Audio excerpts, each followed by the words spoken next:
څراغ، لیکوال اسدالله غضنفر. د سر خبرې چې د دې کتاب د چاپېدو اراده مې وکړه، د نوم په فکر کې شوم. د څراغ کلمه مې ورته خوښه کړه، خو تشویش سره و چې هسې نه د بل چا د کتاب نوم وي. د ځینو باخبرو دوستانو په قول په دې عنوان بل پښتو کتاب نشته. څراغ د مطالبو د تنوع او محتوا له مخې زما د مقالو یوې بلې ټولګې کلتور او ټولنې ته ورته دی. په تېره دوره 2.5 کلونو کې د کلتور او ټولنې له چاپېدو وروسته ځینو دوستانو راته وویل چې په لیکنو کې یې ډله بندي په کار وه، او دا خبره هم راته وشوه چې مثلا په یوه لیکنې کې تېر کال وایم، خو د لیکنې نیټه نه ده معلومه او لوستونکی نه پوهېږي چې له تېر کاله منظور څه وخت دی. د دې مشکل د مخنیوي لپاره مې د څراغ د هرې مقالې په پای کې د هغې د لیکلو کال ذکر کړ، او پاتې شوه د مقالو د ډلبندۍ کار چې اسانه نه و. ځینې مقالې په اسانۍ سره په یو ګروپ کې راتلې، مثلا د ګرامر په اړه لیکنې، خو د ځینو نورو ډلبندي سخته وه. هغه لیکنې چې د روغې ټولنې ارزو تر عنوان لاندې لولئ د وګړي او ټولنې له مسایلو سره تعلق لري. د کتاب د مقالو په دې برخه کې د فرد او ټولنې د ځینو لویو ستونزو او له دغو ستونزو د راوتلو په باره کې خبرې شوي دي. د فرهنګ او ادب تر مشترک عنوان لاندې اکثره لیکنې له ادب تیوري، کره کتنې او د فرهنګ له عمومي مسایلو سره تعلق لري. د فرهنګ او ادب د برخې یو شمېر مقالې د نورو د شعرونو لوستلو راباندې لیکلي دي، یعنې د یو چا شعر د لیکلو موضوع راکړې ده. زه چې د لیکلو او لوستلو په وخت کې له ګرامري ستونزو سره مخامخ شم او په کتابونو کې ځواب پیدا نه کړم، په خپله پسې لټون پیل کړم او چې یوې نتیجې ته ورسېږم له لوستونکو سره یې شریکه کړم. په دې برخه کې څو کلن لټون په دې پوه کړی یم چې پښتو یا د ځوانو محققانو لپاره د کار ډیره لوی او جالبه ساحه ده. استاد زیار 1.5 ځل تعصب څرګند کړی دی چې اکثرو لایقو محصلانو د ژبپوهنې په ځای ادبپوهنې ته مخه کړې ده. داسې ولې شوي دي؟ زما په ګمان یو دلیل دا دی چې ګرامر تر ادبپوهنې دقیق علم راښکاري، او ویریږو چې په ژبني بحثونو کې تېروتنه به مو د پټېدو نه وي. حال دا چې که د نوې خبرې د کولو شوق کوو نو ریسک به منو. ګرامري بحثونو ته د زړه نه ښه کولو بله وجه دا ده چې موږ به جزوي مسایلو ډیر غور نه کوو او عمومي مسایل تشریح شوي راښکاري. د څراغ د ګرامر د برخې مقالې تر ډیره حده د ژبې د ګرامر له جزئیاتو سره تعلق لري. د ما لیدلي خلک عنوان مې د رحمان بابا له یوې مصرې راواخیست چې فرمایي لیدنه چې هغه ما لیدلي خلق. د کتاب د دې برخې لیکنې تر ډیر حده د ځینو کسانو، ځایونو او خلکو په باره کې زما د خاطرو او مشاهدو په اساس راپورتاژونه دي. د کتاب په وروستیو پاڼو کې 3 مرکې لولئ. مرکې د خپل شکل په برکت له نورو لیکنو په اسانه بیلې شوي، مګر یو مشکل پکې شته، او هغه دا چې د مقالو برعکس دلته د بیا کتنې او کمی زیاتې چانس نه و. په دغو مرکو کې شوي خبرې کمې اوس کولی یو څه بل ډول وي. د مقالو د بیا کتنې په وخت څو ځایه په تکرار شویو خبرو او مثالونو پېښ شوم چې د کمېدو کوښښ مې یې وکړ. د دې کتاب د چاپ په باره کې چې مومن خپرندویو ټولنې له ګران هدایت الله عادل سره خبرې کولې، راته ویې ویل کلتور او ټولنه او جادوګر هنر ختم شوي او د بیا خپرېدا اراده یې لرو. دې خبرې خوشحاله کړم، او دا خوشحالي ځکه له تاسو سره شریکوم چې زموږ په وطن کې یو وخت د کتاب چاپ دومره اسانه نه و، او که چاپ به شو لوستونکي یې نه پیدا کاوه. غوره نسلونه زموږ د 20مې پېړۍ یو شاهکار دی، خو دغه شاهکار په کلونو د چاپ په انتظار پروت و. پلار مرحوم یې ویل چې په 1930 کلونو کې د یوې حکومتي ادارې په المارۍ کې د غوره نسلونو قلمي نسخه لیدلې وه چې ډېرې دوړې ورباندې ناستې وې. له اوسنۍ ټکنالوژي چې چاپ یې اسانه کړی دی، او د بیان له اوسنۍ ازادي چې د سانسورچیانو مخه یې ډب کړې ده، مننه پکار ده. خو لوستونکي نه وي، نه د خلکو د اقتصاد بهتري، نه ټکنالوژي او نه د بیان ازادي له لیکوال سره اصلي مرسته کولی شي. وروستیو څو کلونو کې د لوستونکو شمېر څو برابره زیات شوی دی. اوس لوستونکي دې ته تیار دي چې د لیکوال کتاب ولولي، خو آیا لیکوال هم تیار دی چې د لوستو وړ کتاب ولیکي؟ خدای دې وکړي چې دې پوښتنې ته د څراغ د لوستونکي ځواب مثبت وي. اسدالله غضنفر، د 1995 کال د کب اومه. لومړی برخه د روغې ټولنې ارزو. لټون. ژوند یوه منډه ده، او په دې منډه کې تر نور مخکې کېدا ته کامیابي وایو. هغوی چې خپلې مخې ته نه بلکې نورو ته ګوري سرعت یې کمیږي او دا خطر شته چې پښه یې چېرته له تیږې سره ولګېږي یا بل مشکل ورپېښ شي. د نورو په کار کې کار لرل او د نورو په کامیابي باندې زړه خوړل په ژوند کې د ماتې او ناکامۍ سبب ګرځي. که له کامیابۍ څخه مطلب په خپلو کارونو کې پرمختګ وي نو د دې پرمختګ لپاره آرام ذهن او لازم وخت پکار دی. هغه څوک چې د نورو په خصوصي ژوند کې د لټون عادت لري نه یې ذهن آرام او نه خپلو چارو ته کافي وخت مومي.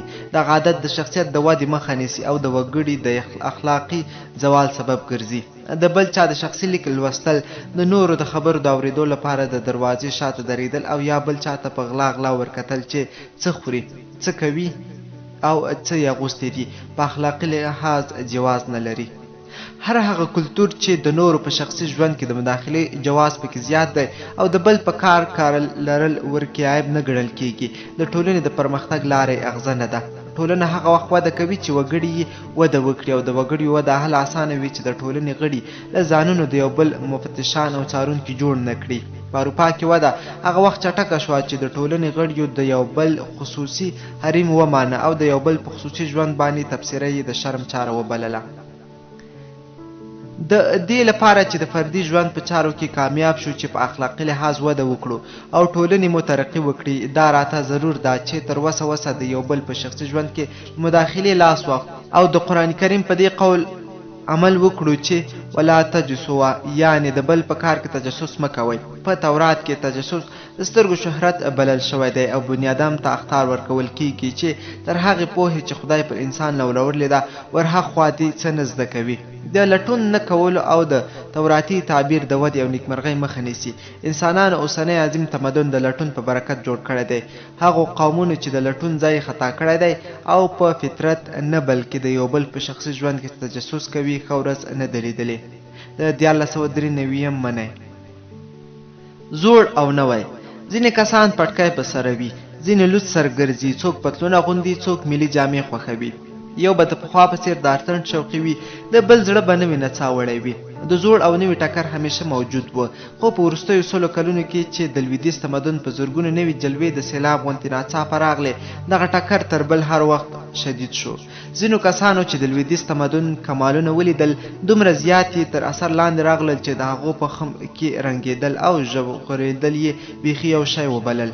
ځینو نورو ته لویدیځ کلچر دومره بد او بدرنګی ښکاره شو چې له هغه سره په مقابله کې ثوابونه ولیدل. تاریخ راته وایي چې هیڅ کلچر په یو حال نه پاتې کیږي. د وسایلو تغییر، د علم پرمختګ او اقتصادي تحولات په فکرونو او ذوقونو باندې خامخا اثر اچوي. پخوا چې اوسنۍ دواګانې او معالجې نه وي او میکروب نه و پیژندل شوی، د ګڼو مرضونو سبب شیطان ګڼل کېده. پخوانۍ معالجه کې له بدن څخه د شیطان د وتلو لپاره د اورارودو ویل او د دمونو کول عام و، خو اوس دمګري هم چې ناروغ شي ډاکټر ته ورځي.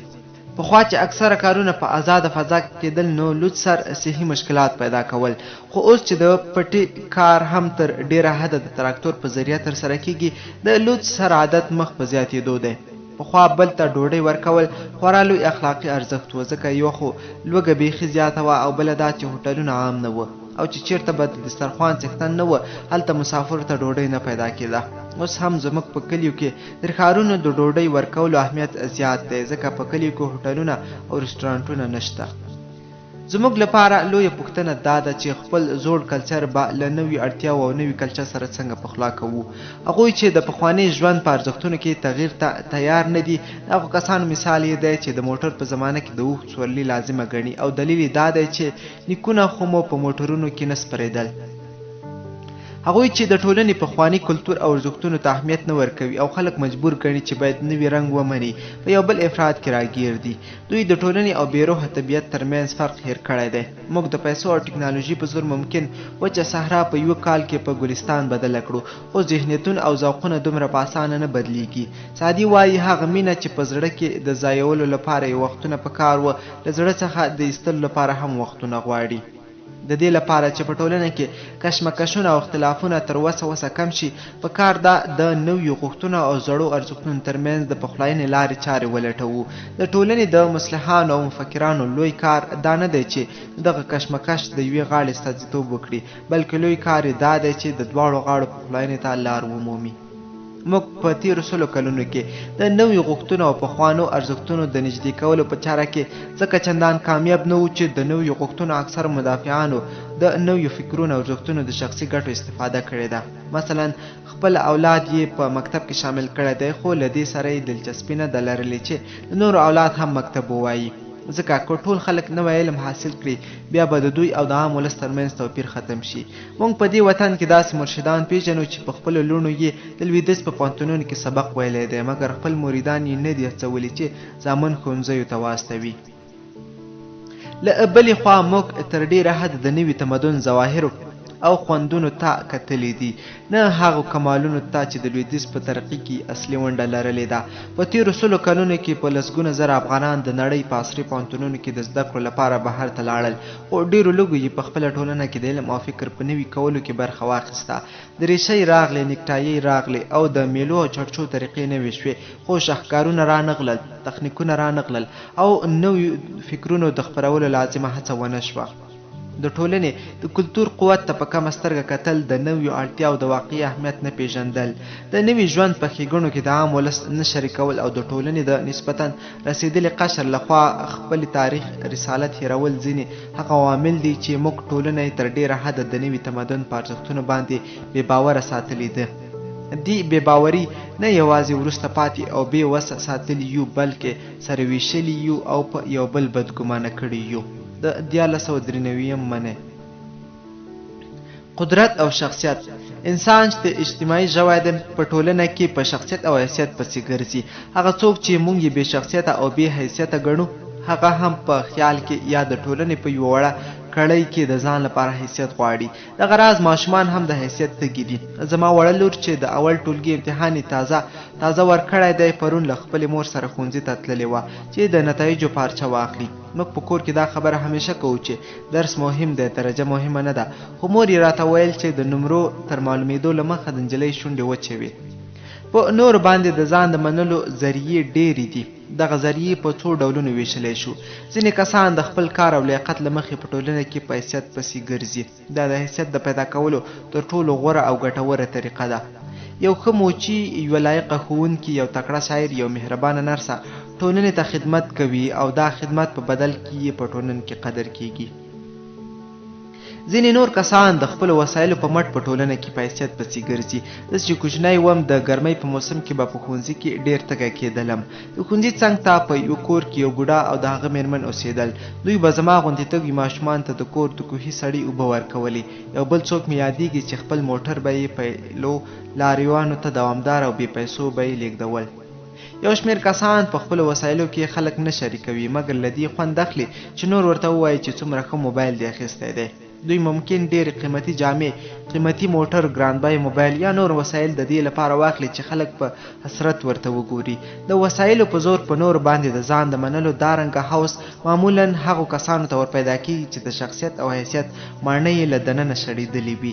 دوی چې په خپل شخصیت تکیه نشي کولی، په وسایلو باندې یې تکیه وي، او څرنګه چې د خپل پټ حقارتونه ځورېږي او په ټولنه کې ځان بې حیثیته احساسوي، نو غواړي د وسایلو د برتري په زور له ټولنې انتقام واخلي. البته ډېر داسې کسان هم شته چې ښه وسایل د ښه ژوند لپاره غواړي، نه په نورو باندې د کلانکارۍ کولو لپاره. د دغو دوو ډلو توپیر پکار دی.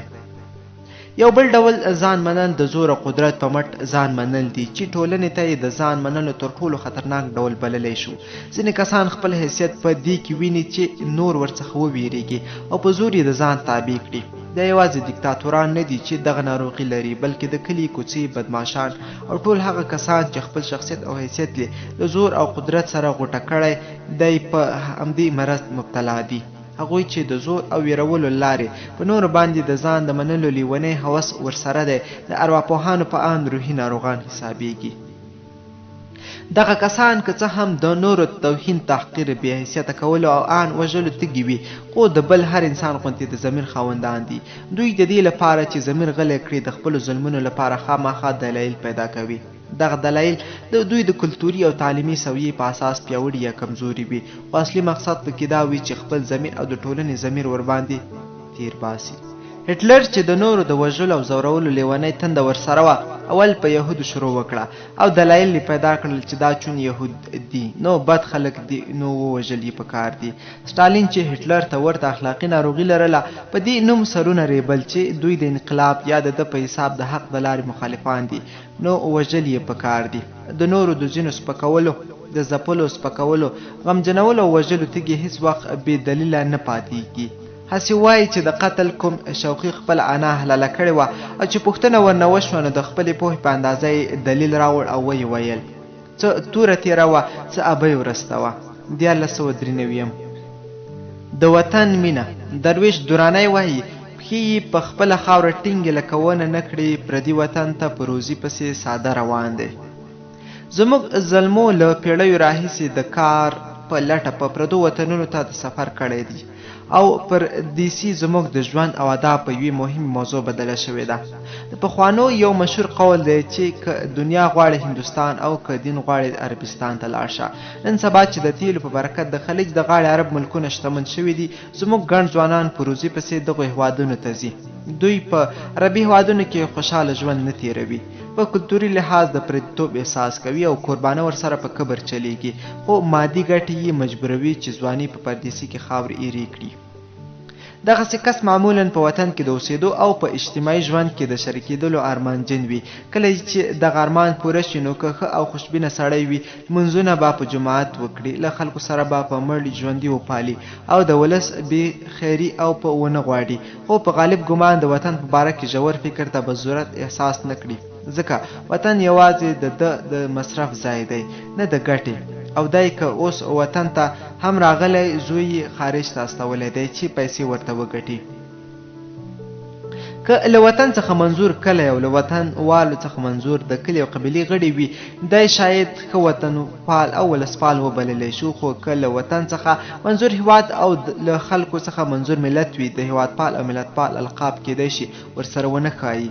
البته د هیوادپالنې او ملتپالنې د پیاوړي احساس له نشتوالي سره دغه کس په هیواد کې له ګډوډي کرکه کوي او د ملت تباهي ځوروي، خو د ده برعکس هغه څوک چې د ګټې ذریعې غیر قانوني دي په هیواد او خلکو یې ښه ورځ نه پیرزو کیږي، ځکه د حالاتو له ښه کېدلو او د قانون له واکمنېدو سره دا امکان زیاتیږي چې حساب ورسره وشي.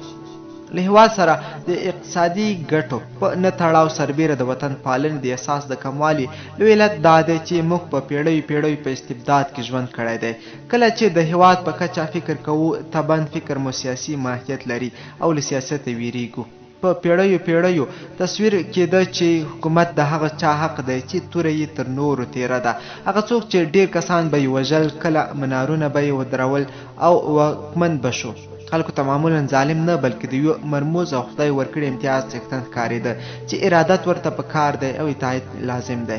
دغسې واکمن د سیاسي مخالفانو وژل خپل حق ګاڼه او بلکې خپل نږدې دوستان یې هم په وړو خبرو بدو ګمانیو وژل او تباه کول. دا متل د اوږدو تجربو پیداوار دی چې وایي پاچا شکرې په غم لړلې. خوشحال خټک د واکمنو د غلیمانو په باره کې نه بلکې د ملاتړ په باره کې فرمایلی دي چې بادشاهانو ته واخلي تورې د دوی خبرې شي په ملک مشهورې، که بیا باور که په بادشاهانو هغه به میندې په ځان کابوري. کله چې د قدرت ځاله د غومبسو ځاله شي طبعا د لاس نه وړلو پلویان زیاتیږي، یعنې داسې کسان زیاتیږي چې په ملي او هیوادني ژوند کې غرض ونه کړي او د رحمان بابا غوندې ووایي په ساحل کشتۍ د هیڅ چا نه ډوبېږي که څوک نه کا په دریاب باندې غرض. موږ اوس که څه هم د تاریخ په یو پرمختللې مرحله کې ژوند کوو او توقع لرو چې واکمن مو د توري په زور نه بلکې د قانون او د خلکو د خوښې او اجتماعي تړون په اساس په سوله ییزه طریقه واک ته ورسیږي، مګر د حکومت د موسسې په باره کې د پیړیو زوړ تصور لا راسره دی او ګمان کوو چې په ملي او هیوادنیو چارو کې او یا په بله ژبه د هیواد د سیاست په چارو کې مداخله ونه کړو. خوندي به پاتې شو او بیړۍ به مو ډوبه نه شي. له بلې خوا ګڼ هغه کسان چې په سیاسي او هیوادنیو چارو کې د غرض کولو شوق ورسره دی د پخوانیو خلکو غوندې یوازې د توري او زور لاره په مخ کې ویني. دوی د دې ته پام نه کوي چې دنیا بدله شوې ده او اوس مثبت بدلونونه په زور او په جبر نه بلکې په قلم، په رایه او په انتخاباتو راځي. د توري په زور د خپلې خوښې حکومت جوړول که په هر نیت وي خو نتیجه یې د وطن او وطنوالو تباهي ده. د دې لپاره چې د وطن واقعي مینه په زړونو کې زرغونه شي د سیاست له قانوني منطقي او سوله ییزو لارو سره بلدتیا پکار ده او بل یو داسې اقتصاد پکار دی چې وګړي د ونو غوندې خپله روزي په خپله خاوره کې ومومي. ژمنۍ رسنۍ د معارف مناسب کتابونه، وطني موسیقي، شعرونه، زموږ د لیکوالو ناولونه، لنډې کیسې، راپورتاژونه، یونلیکونه او خاطرې او دغه راز د هېواد د مختلفو سیمو عکسونه، انځورونه او فلمونه دا ټول کولی شي چې په زړونو کې د وطن د مینې ډیوه بله کړي. خو د دې لپاره چې دغه ډیوه د زمانې د طوفانونو په منځ کې هم بله پاتې شي، په کار دا خپلو سیاسي او اقتصادي ستونزو ته حل لارې ولټوو. 1993 کال.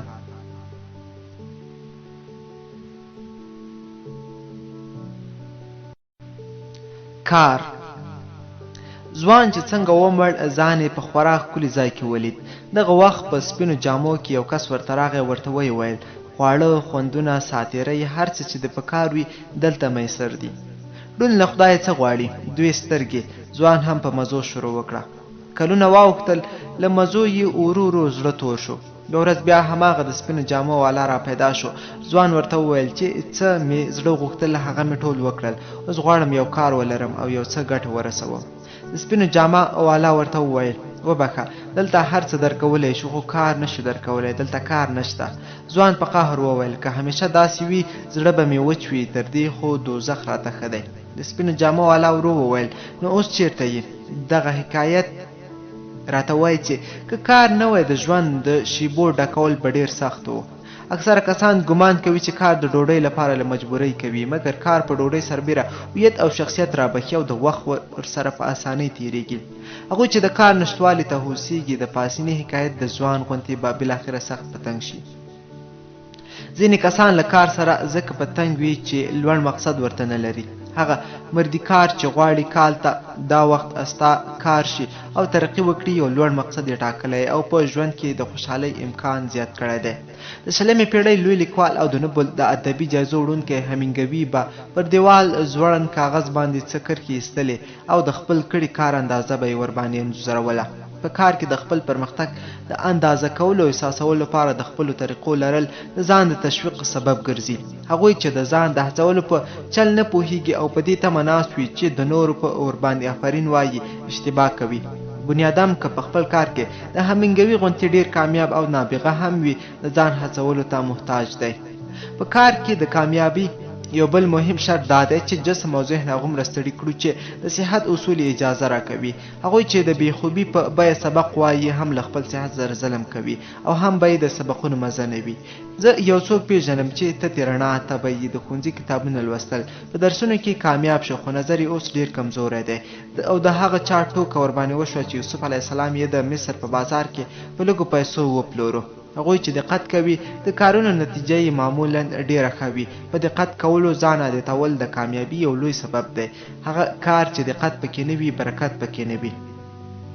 کله چې په کار دقت وکړو، د صحت اصولو ته پام وساتو، د خپل زیار د اندازه کولو طریقې ومومو او په دې پوه شو چې کوم مقصد ته به څنګه ځان رسوو، نو له کار سره به مو مینه پیدا شي او ځان او ټولنې ته به د شر نه بلکې د خیر باعث وګرځو. 1993 کال. د کور خزانه‌دار. نارینه به لوی میلمستیاوې جوړوي چې نوم یې ښه شي او ناروغه مور یا میرمن به ډاکټر ته نه پرېږدي ځکه چې پیسې نشته. زه یو څوک پیژنم چې اولاد ته د کور قرص پیسې نه ورکوي، خو په کال کې 1 یا 2 ځله لوی خیرات کوي. په اوسنۍ زمانه کې چې په ژوند کې بې تعلیمه پرمختګ ناکیدونی یا تقریبا ناکیدونی دی، د کورسونو لوستل ضرور دي. خو دغه سړی چې ذکر یې وشو په خپل نوم دومره مین دی چې د اولاد له تعلیمه پیسې سپموي او د خیرات په نوم یې په لوی مېلمستیاو لګوي. یوه سپین سرې ښځه مې پیژندله چې 5-6 زامن یې وه. ټولو زامنو یې ودونه کړي وه او ټول په یوه کور کې اوسېدل. ګزاره یې ښه روانه وه، خو دې سپین سرې خوا کې به چای، بوره، وچه میوه او غوړي په خپل کنټرول کې ساتل. د دغو شیانو کلیانې به ورسره وي چې انګور به ورته راغله او مثلا د چای به یې ورته وویل، د خوا کې شونډې به وخوځېدې، بدرد به یې وویل چې مصرف ډېر کوئ، زما زامن یې په څومره زحمت ګټي او تاسې یې په څومره بې باکۍ لګوئ. دې به دا خبره هم زیاته کوله چې زه نه یم کور به اور واخلي. دې په انګورګانو باندې د خپل تسلط د ساتلو او د ځان د مهم ثابتولو لپاره دغه چل کاوه. په کور کې طبعا نور مصارف هم کېدل، خو دې د خپل ځوانۍ د وخت له تجربې سره سم ګمان کاوه چې بوره او چای ډیر مهم او قیمتي شیان دي. مثلا کورت یې په کنټرول کې نه ساتل، ځکه د دې د ځوانۍ په زمانه کې بوره ګرانه او کورت ارزانه وه. د کورنۍ ځینې غړي چې د پیسو واک ورسره وي د کور د نورو غړیو د لباس او نورو وسایلو انتخاب په خپل لاس کې کوي. مثلا وایي به نه سور کمیس ما اخله، شین واخله، سور در سره ښه نه ښکاري. دغسې کسان چې د کور په خزانه باندې ناست وي د خزانهداري له امتیازه په نورو باندې تسلط لپاره استفاده کوي. زموږ په ګڼو ښاري او کلیوالو کورنیو کې د هغو ښځو عواید هم معمولا د نارینهو جیبونو ته ځي چې کار کوي او پیسې ګټي. دغه عواید که د فشار او ارعاب له لارې د نارینهو جیب ته ځي خشونت ګڼل کیږي. د 1993 ژمی. کار، کمال او مینه. د 20مې پیړۍ مشهوره لیکواله او ژورنالیسته اوریانا فالچي په 2006 کال کې د 70 کلونو په عمر مړه شوه. دا د سږو په سرطان مبتلا وه او د مړینې یو علت یې دا و چې د وروستي کتاب د لیکلو په خاطر یې خپل علاج 6 میاشتې وځنډاوه. ځینې کسان د لیکوالي له کار سره دغسې لیونۍ مینه لري، خو یو شمېر نور ګمان کوي چې دلچسپي یې ډېره ده، مګر وخت ورسره نشته. ځینو محصلان او زده کوونکو ته دا امتحان په ورځو شپو کې د لیکلو ډېر پیاوړی شوق ور پیدا شي. دوی احساس کوي چې که امتحان یې په مخ کې نه وای نو ډېرې ښې لیکنې به یې کړې وای. دوی چې د وروستي امتحان له پارچې راپاڅي ناڅاپه یې پام شي چې د لیکلو شوق ورسره نشته. په هغه ورځ یا سبا یې شاید فکر وکړي چې امتحان ستړي کړي دي، یو څه استراحت ورته پکار دی، مګر له استراحت وروسته هم د لیکلو شوق هغه شوق په ځان کې نه ویني چې د ازموینې په ورځو کې یې احساس کړی و. د سخت او جبري کار په ورځو کې د ځان د تیریستلو لپاره ممکن داسې وګڼو چې دغه جبري کار خنډ شوی دی، که نه نو ډېر څه به مو کړي وو. همدا وجه ده چې د هغه سخت کار له تمامېدو وروسته د نورو کارونو جذبه هم ختمه شي. هغوی چې له یو کار سره واقعي مینه لري وخت ورته خامخا پیدا کوي. واقعي مینه په چارو کې د پرمختګ کنجي ده. دا کنجي به له کومه کوو؟ هیڅوک له موره لیکوال یا د بل کس او هنر څښتن نه پیدا کیږي. په اوله کې یو څه هڅه پکار وي. کله چې د معرفت په یوه ساحه کې یو څه زده کړو او یو څه تجربه ترلاسه کړو بیا مو ورسره ورو ورو واقعي مینه پیدا شي او په ژوند کې داسې پړاوونه هم راشي چې د لیکنې زحمت د ژوند په تر ټولو لوی مقصد او خوند بدل شي. د ژوند په دغسې پړاوونو کې ځینې کسان بیخي نویو چارو ته مخه کړي او له ځان سره ووایي چې دا هنر او امتیاز خو لرم، راځه د یو بل امتیاز څښتن شه. دوی شاید بل امتیاز ترلاسه کړي، مګر په غالب ګمان هغه اول امتیاز او کمال به په خپل قوت ورسره پاتې نشي، ځکه په یوه زړه کې صرف یوه مینه ځایږي. د 1993 کال ژمی. لیډر. یوه سپین ږیري راته وویل ارمان ارمان که داود خان ژوندی وی داسې به نه کېدل. له ځوانانو شاید همدا خبره په یوه بله بڼه واورو. ملت یو رهبر ته اړتیا لري، یو داسې چاته چې وژغوري. آیا یو کس کولی شي چې ملت وژغوري؟ که د ټولنې د ادارې چارې د تکړه او مخلصو کسانو په لاسونو کې هم وي نو چې میندې او پلرونه او 8 ماشومان زیږوي مګر ډوډۍ، روزنې، روغتیا او ښوونې ته یې سم فکر نه کوي، په بهتري به څنګه ډاډه کیږو؟ په یوه ډرامه کې مې لوستي و چې استاد د لرغوني روم د اتلانو په باره کې خبرې کوي او شاګرد ورته وایي هغه ملتونه څومره بختور دي چې اتلان لري. استاد یې خبره داسې ورسموي هغه ملتونه څومره بدمرغه دي چې اتلانو ته ضرورت لري. په دې کې شک نشته چې ګاندي د هندي ټولنې په ژغورلو کې برخه لرله، مګر که ګاندي دا ټک د دې غاړې اوسېدونکی او لیډر وای او همدا د زغم عدم تشدد پلورالیزم او په نفس باندې کنټرول فکرونه ورسره وای تر کومه حده به ژغورندوی وای. د یوه ناجي او ژغورندوی ارزو د اساطیرو په اندازه لرغونې ده. دا خبره د زخمونو د ټکور غوندې اثرناکې دي چې یو څوک راځي یو څوک را روان دي او یو څوک مژغوري. ګمان کوم یو ملت چې څومره بېوسه ورخطا شي هغومره یې په لیډر او اتل باندې تکیه زیاتیږي. موږ له لیډر څخه معمولا د ملک او ټولنې د سیاسي لارښود معنا اخلو. حال دا چې د ټولنې هر ګروپ او هر واحد لیډر لرلی شي. هغه څوک چې په کور کې خبره منل کېږي د کور لیډر دی او هغه چې په کلي کې سترګې ور اوړي د کلي لیډر دی. د ټولنې یا د ټولنې د یوې برخې په ژغورلو کې د لیډر له تاثیره انکار نشي کېدی، خو په لیډر باندې زیات تکیه کول او له مشره ډېره توقع لرله سمه خبر نه ده. په کور کې، په کلي کې او په هیواد کې په لیډرانو باندې زیاتې تکیې دوی منفي نتیجې لرلې دي. یو دا چې لټ بې فکر او بې تحرکه پاتې شوي یو، ګمان کوو چې یو څوک شته چې کارونه سموي یا یو څوک باید وي چې کارونه سم کړي. حال دا چې که سمون غواړو نو هر یو به د خپل کار په ساحه کې او د خپل وس په اندازه برخه پکې اخلو. د ټولنې سمون کوم خیال مفهوم نه دی. سمون دا دی چې که زه لیکوال یم نو مقاله به سمه لیکم، او که ته طبیب یې نو طبابت به سم کوي. په لیډر باندې د زیاتې تکیې بل عیب دا دی چې لیډر ورسره بې لارې شي. هر انسان د عزت او قدرت تږی دی. کله چې لیډر وویني چې ټوله تکیه پر ده شوې ده، دی د همدې حالت د دوام ارزمومن شي او بیا یې ډېر کوښښ دا وي چې د نورو لیډرانو د ظهور مخه ونیسي. زما په نظر واقعي لیډر هغه څوک دی چې لیډران جوړوي، مطلب دا چې نور تر لاس نیسي او د ځان حد ته یې رسوي. لیډر چې د ځان غوندې نور کسان پیدا کوي، معنا یې دا ده چې په ټولنه کې د کار کسان زیاتیږي او په چارو کې برکت لویږي. د 1493 کال.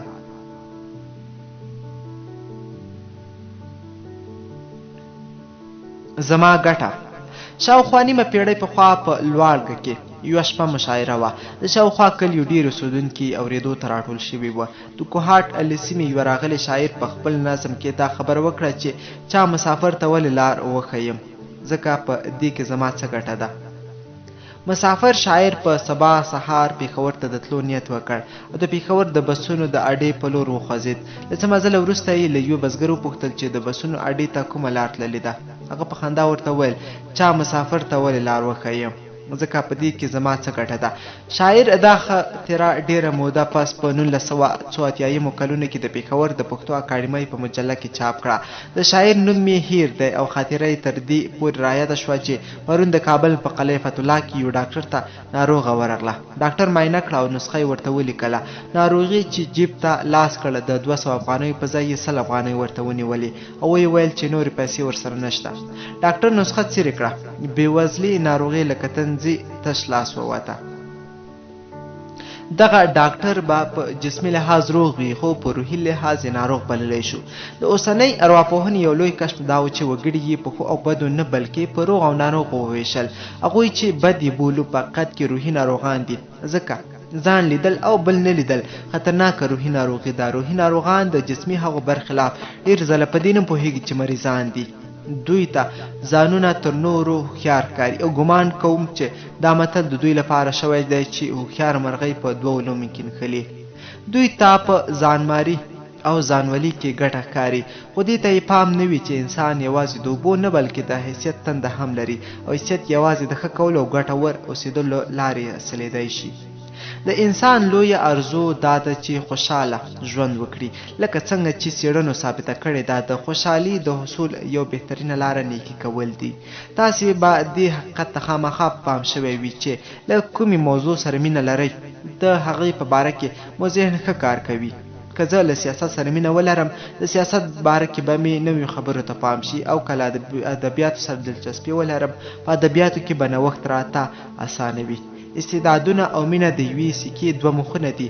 هغه څوک چې له ځانه شعر راوتلی د جهان پیژندل ورته سخت شي. د واقعي هوښیاري حیثیت او خوشحالي اصلي راز دا دی چې له ځان راووځو او د خدای له مخلوق سره مینه وکړو. زما خیر په دې کې دی چې ستا خیر هم وغواړم. د 1493 کال د جد 28. حیثیت او رقابت. ستا رقیب ستا پرون دی، که تر پرون بهتره وي نو رقیب ته دې ماتې ورکړې ده. هغه لیکوال چې د خپل تیر کال په لیکنې کې عیبونه پیدا نه کړي، معنا یې دا ده چې د تیر کال دی نه دی بهتره شوی او رقیب ماته ورکړې ده. هغه ژورنالیست چې د تیر کال او سږ کال د راپورونو په کیفیت کې یې فرق نشته وده یې نه ده کړې. هغوی چې خپل پرمختګ له نورو سره پرتله کوي په لوی لاس ځان ته ستونزې جوړوي.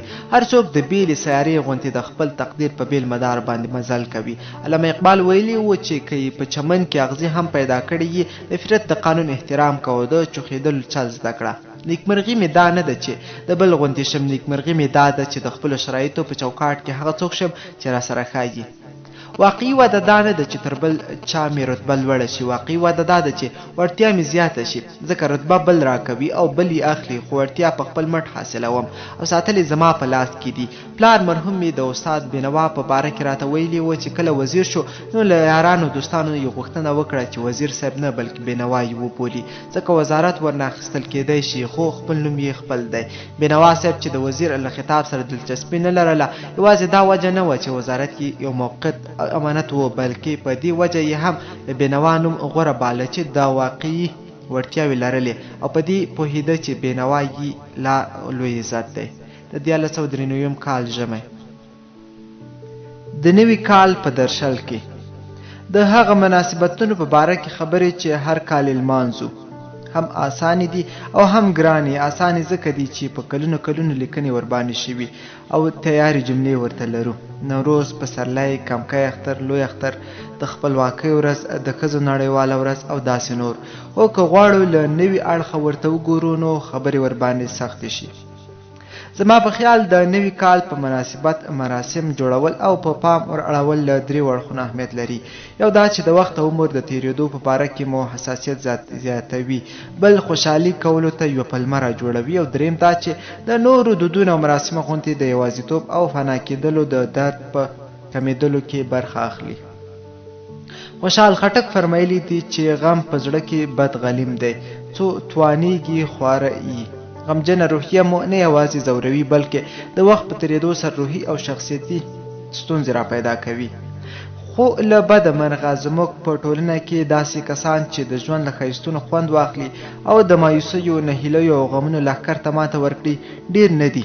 د غم او نهیلي منفي عواطفو مو یوازې په دې دلیل په ذهنونو باندې سیوری نه دی کړی چې په بېوزلۍ او ناامنۍ کې اوسو، بلکې موږ په کلتوري لحاظ هم خوشحالي او تفریح ته چندان په درنه سترګه نه ګورو. موږ په دې خبره کې لوی حکمت وینو چې که راحت غواړې زحمت درلره بویا، خو په دې اړه مو غور نه دی کړی چې د زحمت د ایستلو او د کار د کولو لپاره تفریح ضروري ده. هغوی چې د تفریح په اهمیت نه پوهېږي، که د کار په اهمیت پوه هم وي، د کار سیکه او روحیه به نه لري. په داسې ټولنه کې چې نه عیني شرایط او نه ارزښتونه په کافي اندازه د تفریح او خوشحالي قدردان دي، د تفریح او خوشحالي فرصتونو ته باید په کمه سترګه ونه ګورو. او د خوشحال خټک خبره هیره نه کړو چې فرمایي په راتلو در سره ډېرې خوښۍ راوړي، په خوشحال باندې د قدر دی نوروزه. له بلې خوا د نوي کال رابرېدو ته پام اړول د دې سبب کیږي چې د وخت او عمر په اړه لا حساس اوسو او د ژوند شېبې لا مهمې وګڼو. د متمدنې ټولنې د غړي یوه ځانګړنه دا ده چې وخت ورته سرمایه ښکاري او په ضایع کېدو یې خوابدی کېږي. حال دا چې د نوي عصر له روح سره نااشنا کس د ورځو، اونیو او میاشتو تېرېدو ته خاص اهمیت نه ورکوي. موږ ممکن خپل ماشوم په 8 کلنۍ کې په لومړي ټولګي کې شامل کړو او دلیل مو دا وي چې تېر کال مو ورپام نه و. موږ ممکن ووایو اوس خو ژمی دی، کال ته به یې ګورو. موږ چې د وخت د تېرېدو په اړه حساس نه یو، په شخصي یا اجتماعي ژوند کې د پرمختګ لپاره دقیق پلان او پروګرام نه لرو او د زمانې له کاروانه شاته پاتې یو. پرمختګ هغه بنیادم کولی شي چې د عمر او وخت حساب ورسره وي. د کال ختمېدا او نوي کېدا ته پام کول مو دې ته هڅوي چې په شخصي یا اجتماعي ژوند کې د تېر کال کامیابۍ او ناکامۍ وشمېرو او نوي کال ته نوی تدبیر او پلان ولرو. لکه څنګه چې له ونو، غنو، وښو او طبیعته جدایي سخته ده، دغسې له خپلو زیلو او ریښو بدلیدل مشکل دي. بنیادم د خپلو تېرو دودونو د ادامې په مرسته ځان له خپلو خلکو او ماضي سره وصلوي او د یوازې پاتېدو او فنا کېدو درد ورباندې قراروي. که خپل شمسي کال ته راستون شو نو د پام ور اړولو او قدردانۍ لپاره یوه بله لویه وجه هم شته. زموږ د کال نوي کېدله او د طبیعت ځوانېدل سره په یوه وخت دي. که په دې ورځو کې کال هم نوی کېدی، د پسرلي د راتلو په ویاړ خوشحالي او قدرداني په کار وه. په پسرلي کې چې طبیعت زلمی کېږي او واښه زرغونېږي، د بنیادم په روح کې تروت او تازګي غځونې کوي او په زړه کې ویدي ارزوګانې راویښېږي. له نباتاتو سره د انسان د ژوند پیوستون یو ثبوت دا دی چې شاعرانو ته د معشوقي یعنې د تر ټولو محبوبو کسانو د اندام د انځورولو په وخت تر ډېره حده مختلف نباتات ور یادېږي. زموږ شاعرانو لاله د مخ، شونډو او خولې د انځورولو لپاره یاد کړی دي. د لاله داغ شاعر ته د معشوقي خیال ور یاد کړی دی. او د معشوقې ونه یې له چنار او صنوبر او شمشاد او سروې سره تشبه کړې ده. زموږ په ادب کې د معشوقې خوله د انار غوټۍ او پستې سره تشبه شوې ده. دغه راز سنبل، بنفشه او چندن، زلفې، سوسن ژبه، نرګس او بادام سترګې، سبزه خط، زنه مڼه، انګور ویني یا مثلا نارنج او انار پی بلل شوي دي. ګل بدنه، ګل اندامه، د ګلو لښته، د ګلو څانګه، د ګلو ونه او دغسې په لسګونو او سلګونو نور ترکیبونه او عبارتونه له ونو، ګلونو او بوټو سره د بني ادم د بې پای مینې څرګندوی دي. ښځې چې له خدای اولاد غواړي په ونو پورې زانګوګانې ځوړندوي. معنا دا چې په لاشعوري ډول د حیات سرچینه په نباتي ژوند کې ویني. په اریایي کلچر کې د سوما بوټي ته په ډېره درنه سره کتل شوي دي او پیپل ونه چې د جلال آباد د ښار په ښکلا کې برخه ده په قدیمو هندي روایتونو کې د خلقت ونه بلل کېږي. څه باندې نیمه پېړۍ پخوا یو شاعر له کندوزه جلال آباد ته لاړ او دغه ښار په ستاینه کې دا هم وویل چې راشي د زاړه پیپل تر سیوري لاندې کینې، اوسا دې د بودا غوندې ستومان اندېښنې شي. هسې وایي چې بودا ته د پیپل د ونې په سیوري کې الهام شوی و. زموږ له اسلامي باورونو سره سم جنت د ونو او باغونو ځای دی. د انګورو، خرما، زیتون او انار ونې په جنت کې زرغونې دي او د ځینو روایتونو مطابق ادم او حوا ته د ستر او حجاب لپاره د زیتون پاڼې په کار راغلي. د 20مې پېړۍ د لوی ارواپوه او مفکر اریک فروم په قول بشر د طبیعت بچی دی او چې له طبیعته لرې شي د وصال ارزو یې په زړه او اور بل کړي. زموږ یو بل شاعر سلیمان لایق قابون نیمه پېړۍ پخوا ویلي و چې بیا بهار راغی لیونی به شمه، د مستو نجونو خندنی به شمه، د لاله داغ به مې صحرا ته بیایي، خوب مې لیدلی غرڅنی به شمه. د 1992 کال.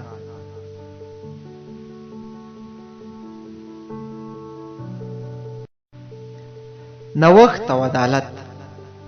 په ځینو هیوادونو کې سړي سر عاید د کال $100 دی خو د ځینو نورو لسګونو زره ډالرو ته رسیږي. په ملتونو کې دومره ډیر توپیر له کومه شو؟ ټولنه د وګړیو مجموعه ده او چیرته چې د کار کسان ډیر وي هغه ټولنه تر نور ممکن سوکاله او نیکمرغه وي. وړ او مستعد کسان په کومو ټولنو کې زیات پیدا کیدای شي؟ په دې پوښتنې باندې زیات غور شوی دی او په پڼ کتابونه ورباندې لیکل شوي دي. د کار کسان په هغه ټولنو کې زیات پیدا کیږي چې علم پکې عام وي، یعنې تر وسه زیات نجونې او زیات هلکانې د زده کړو امکان ولري. په اوسنۍ زمانه کې چې علم او وسایل پیچلي شوي دي ژوند د مهارت له حاصلولو پرته ورځ په ورځ مشکل کیږي. څو اونۍ مخکې جلال آباد ته نږدې د چرګانو یو لوی فارم ته ورغلم او هلته خبر شوم چې د فارم د کامیابولو او چلولو لپاره خارجي ماهرانو ته اړتیا ده. موږ په زرګونو کلونو په خپلو کورونو کې چرګان ساتلي دي خو که په اوسنۍ زمانه کې ګټوره مرغداري جوړوو نو تخصص به یې زده کوو او دغه تخصص زده کړې غواړي چې په افغانستان کې یا نشته یا نیمګړي دي. البته له زده کړې څخه مقصد یوازې د مهارت حاصلول نه دي بلکې د داسې کسانو روزل هم دي چې نوښتګر ذهن ولري او په عدالت باندې باوري وي. که یو څوک په حساب کې تکړه وي دا یو مهارت دی خو دا کمال د حساب ماشین هم لري. د حساب ماشین ابتکار نشي کولی. ابتکار د انسان ځانګړنه ده. د زده کړو له کامیاب نظامه غوښتنه کیږي چې د ذهنونو په پرانیستلو او نوښتګرو کسانو په روزلو کې برخه واخلي.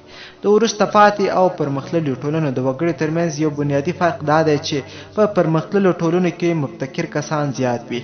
د بې ابتکاره ټولنو وګړي خو اول نوښت نه مني او بیا چې یو کس پکې پیدا شي او نوښت وکړي ټول هماغه نوښت تکراروي. زما یادېږي چې زموږ په کلي کې یوازې د اوبو ژرنده وه چې له لرې ځایونو به خلکو غنم ورته راوړل او د نوبت لپاره به یې په ساعتونو صبر ورته کاوه. یو وخت چا ابتکار وکړ، ماشیني ژرنده یې راوړه. په کال 2 کې څو نورې ماشیني ژرندې هم جوړې شوې چې طبعا په تاوان چلیدلې. بې ابتکاره خلک به هر نوي شي ته د شک په سترګه ګوري. زموږ په ځینو کلیو کې شاید تر اوسه پورې لا واکسین ته د شک په سترګه وکتل شي. دنیا بدلیږي او ستونزې نوي کیږي. موږ که ابتکار ته تیار ونه اوسو همداسې به نورو ته محتاج یو. د جلال آباد په هغه فارم کې یو هندي متخصص د میاشتې په زرګونه ډالره تنخواه اخلي خو زموږ د اکثرو زلمو معاش د میاشتې $2,000 دی. د فارم مالک یو وطنپال افغان دی او دا ورباندې ښه نه لګېږي چې د وطن ځوانان دې وچې شونډې ګرځي او نور دې نخرې کوي مګر چې معرف او مهارت ابتکار ته لازمه توجه نه کوو دغسې نخرې به روانې وي. د ماهرو کسانو او مبتکرو ذهنونو په روزنې سربیره د ټولنې د نیمګړتیا او سوکالي یو بل شرط دا دی چې وګړي د عدالت په روحیه وروزل شي. که په ټولنه کې نارینه تر ښځو ځان بر ګڼي یا شتمنو ته تر کسبګرو ځان زیات کاري یا مشران په کشرانو باندې د کلانکاري هوس کوي، معنا یې دا ده چې په ټولنه کې د وګړي ترمنځ د مساوي اوسېدلو روحیه کمزورې ده. په هغه ځای کې چې ځینې کسان د ځینو نورو له ویرې د زړه خبرې نشي کولی، هلته په عدالت باندې باور کمزوري او فرعوني خوی پیاوړی کوي. که د ټولنې وګړي د یو بل پښو ته زولنې ور واچوي، د ترقۍ او سوکالۍ تمه دې نه لري. مهذبه ټولنه هغه ده چې تر هر چا حیثیت پکې خوندي وي او له وګړیو سره د مور میرې سلوک نه کیږي. د دې لپاره چې یو بل په واقعي معنا ومنو او بې انصافي ونه کړو، پکار ده چې د نظرونو، قومونو او کلتورونو توپیرونه ومنو او وزغمو. د ترقي او سوکالي په لور سفر به هله راته اسانه شي چې د میکرویانو د سیمې دریشي والا او د بکوا د صحرا پټکی والا دواړه دې نتیجې ته ورسیږي چې موږ کې د یو بل غوندې لباس اغوندو. نو معنا دا نه ده چې د یو بل په لباس پورې به خاندو. په روغو ټولنو کې ګوندونه وي او ګوندۍ نه وي. د ټولنې د ترقي او سوکالۍ لپاره پکار ده چې نه یوازې رسمي تعلیمي نظام بلکې کورنۍ، رسنۍ، دیني علما او ټول هغه لوري چې د وګړیو د ذهنیت په جوړولو کې برخه لري خپل مسؤلیت ادا کړي. وګړي داسې وروزي چې لوی او ذهنونه یې پرانیستي وي. 1993 جدي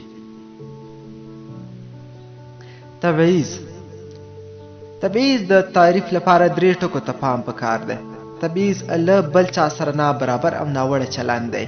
له بل چا سره دغه ناوړه چلند د هغه د طبیعي ځانګړنو په وجه او یا د هغه د هویت د ځانګړنو په وجه کیږي. دغه ناوړ او نابرابره چلند ترسره کولو لپاره چې کوم دلیل وړاندې کیږي هغه نامعقول وي. که یو څوک له خپل یوه ګاونډي سره په احترام چلیږي خو د بل ګاونډي سلام ته هم علیک نه وایي، دی ناوړ او نابرابره چلند کوي. اوس که د دې 2 ګوني چلند علت دا وي چې دا یو ګاونډي کله ناکله میلمستیاوې ورته کوي او دا بل یې نه ورته کوي، نو د ده نابرابر او ناوړه چلند که څه هم نامعقول دلیل لري، مګر هغه تبعیض نه دی چې دلته ورباندې بحث کوو. د بشري حقوقو په بحثونو کې له تبعیض څخه منظور داسې نابرابر او ناوړه چلند دی چې له یو چا سره د هغه د طبیعي ځانګړنو یا هویت په خاطر کیږي. که دغه کس د خپل یو ګاونډي سره په دې وجه توپیري چلند کوي چې هغه په بله ژبه غږیږي، یا یې مذهب بیل دی، یا معلول دی، یا مهاجر دی، یا یې توکم بیل دی، دلته بیا د تبعیض خبره مطرح کیږي. ځکه د له بل چا سره یا د هغه د طبیعي ځانګړنو مثلا معلولیت یا جنسیت یا کلتوري ځانګړنو مثلا ژبې یا مذهب په خاطر تبعیض کړی دی. طبیعي ځانګړنې هغه وي چې یو څوک یې نه په خپله رامنځته کوي او نه یې بدلولی شي. مثلا یو څوک تور پوستکی دی، دغه رنګ نه دی انتخاب کړی او نه یې بدلول د ده په اختیار کې دي. د هویت په برخه کې باید ووایو چې که یو څوک غل وي دغه عادت د ده د هویت برخه ده، مګر زموږ مطلب دلته دغه هویت نه دی بلکې د یو چا د شخصیت هغه ځانګړنې دي چې دومره مهمې دي چې دغه کس باید دې ته مجبور نشي چې لاس ورڅخه واخلي. مثلا د یو چا مذهبي عقیده د هغه د هویت داسې مهمه ځانګړنه ده چې دی باید دې ته مجبور نشي چې د بل چا د خوشحالولو لپاره لاس ورنه واخلي. تبعیض څه ته وایي؟ علتونه یې څه دي او تاوانونه یې کوم دي؟ دغه بحثونه به د ټولنې د اخلاقي شعور له پیاوړتیا سره مرسته وکړي او سولې او سړیتوب ته به یې ګټه ورسیږي. 1993 کال. تیرګره رڼا. د اوړي په شپو کې د کور په چوتره باندې کېناستل او تر نیمو شپو پورې ځلانده ستورو ته کتل په اوسني کابل کې ممکن نه دي، ځکه یو خوا هوا دومره ککړه ده چې په ازاده فضا کې ناسته نه کېږي او بل د برېښنا رڼاګانو ته د ستوریو ځلا پیکه کړې ده. موږ چې لا په پایتخت کې هم کافي برق نه لرو، د رڼا د ککړتیا اصطلاح راته عجیبه ښکاري. د تیاره اسمان او نړیوال انجمن چې د نړۍ د لسګونو هېوادونو په زرګونو ستورپېژندونکي او ځینې نور کسان یې غړیتوب لري د رڼا له ککړتیا سره په مبارزه بوخت دي. ستورپېژندونکي شکایت کوي چې د رڼا زیاتوالی د ستورو څار مشکل کړی دی. د پوهانو په قول د شپې په مخه ډېر رڼا وي د ژوند په چاپېریال باندې هم منفي اغیز پرې باسي او د شپې ګرځو ژویو او مرغانو ته د لیږد او جوړ کېدلو په چاره کې ګډوډي راولي. د رڼا د ککړتیا ستونزه ډېره نوې ښکاري، هو د تیارې مشکل همیشه موجود و. په تیاره کې کار، تفریح او راشه درشه مشکل شي. بني ادم ځان ناامن احساسوي او ډېر امکان شته چې وا هم ور ولویږي. د دویم نړیوال جنګ په کلونو کې په افغانستان کې د لمپو او نور عصري څراغونو لپاره تیل نه پیدا کېدل او کورنۍ یو ځل بیا مجبورې شوې چې د تیرو زمانو له شیطان چراغ استفاده وکړي. پلار مرحوم مې په خپلو خاطراتو کې لیکلي دي چې د شیطان چراغ د لوګیو له لاسه به مو له سترګو اوښکې بهېدلې او ژوند یې راتریخ کړی و.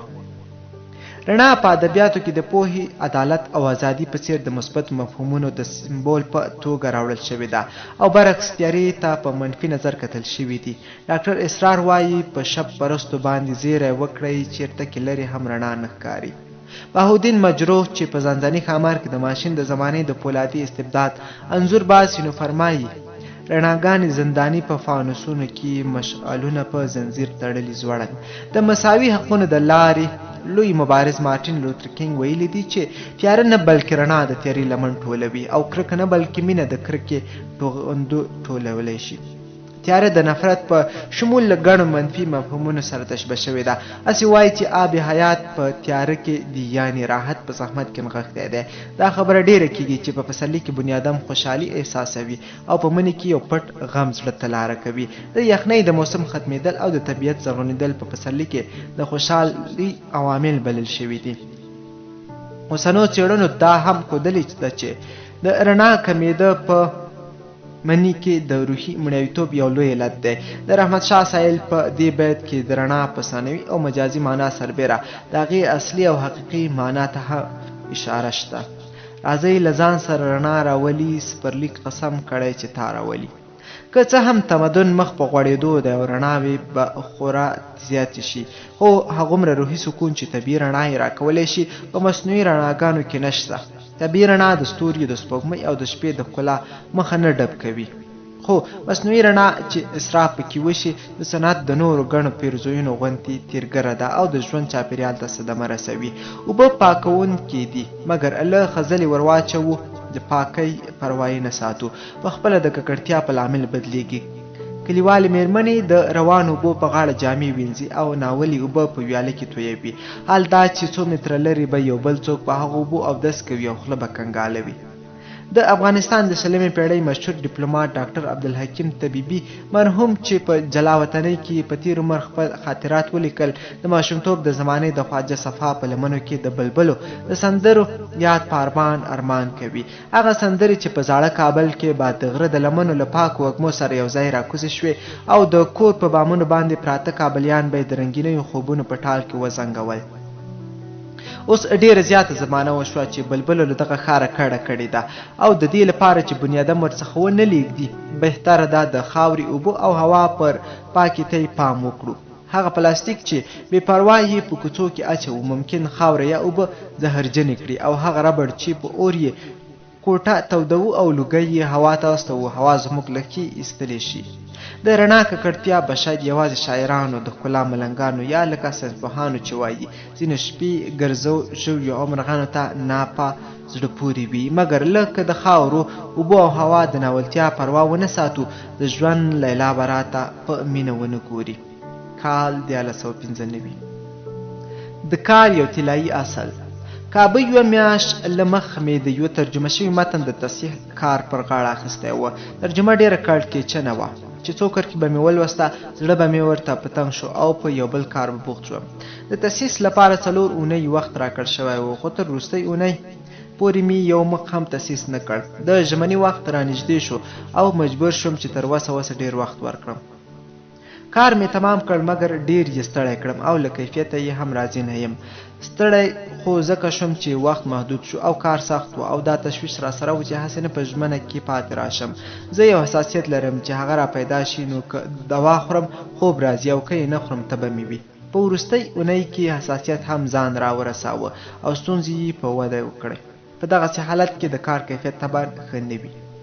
تر دې ځایه ما خپل مشکل بیان کړ، خو هغه تجربه چې له تاسو سره شریکول غواړم دا ده چې لومړی 3 اونۍ هم چندانکې راباندې تېرې نه شوې، ځکه د تاسیس کار به رایادېده او زړه به یې راتنګاوه.